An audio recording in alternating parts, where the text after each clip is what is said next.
Of all the Japanese performance cars to emerge from the 1990s, the Mk4 Toyota Supra Turbo commands a unique level of worship.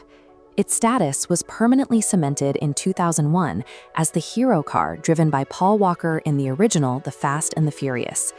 This chart tracks the original retail price of a 90s Supra against the Ferrari F355 it famously challenged on screen. Look at the trajectory today. At auction, pristine Supras regularly command higher prices than the Italian exotics they once shared the road with.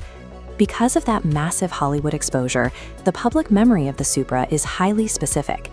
We think of it as a razor-sharp, track-ready weapon right off the showroom floor. While pop culture immortalized the car as an uncompromising street racer, factory models were built for an entirely different purpose.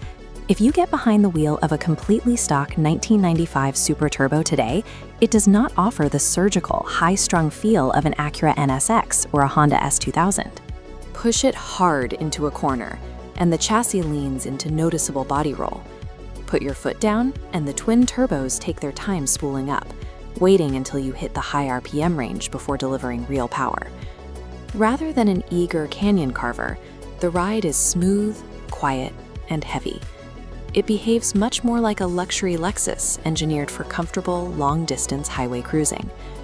Inside, Toyota cut costs by sharing parts across the lineup.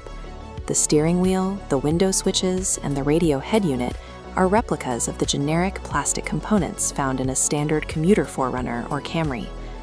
That pedestrian corporate history makes sense when you trace the lineage.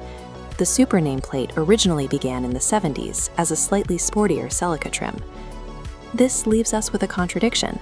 How did a heavy, wallowy $50,000 Grand Tour stuffed with commuter plastics become the most revered performance icon of its generation? The answer sits under the hood, a 3-liter twin-turbo inline-6 engine, famously known by its internal Toyota code, the 2JZ. Stock specs were undeniably impressive.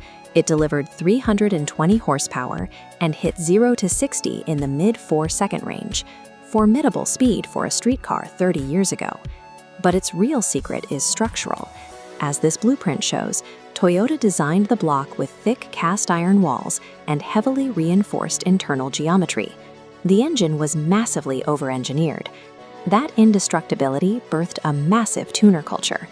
Owners quickly realized they could strip out the stock turbos, bolt on massive aftermarket replacements, and crank up the boost. The 2JZ could handle double or even triple its original horsepower without shattering. Hollywood didn't invent this car's capabilities. The movies were simply broadcasting what street racers and garage mechanics had already discovered. The Supra rolled off the assembly line as an indestructible mechanical blank canvas for car modifiers to build upon.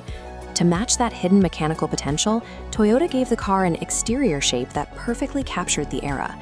These sweeping aerodynamic curves, a flowing jelly bean design, have aged remarkably well. They anchored that sleek silhouette with a massive factory rear wing and a multi-circle taillight arrangement. If you saw those 4 glowing orbs pulling away from you at night, you knew exactly what it was.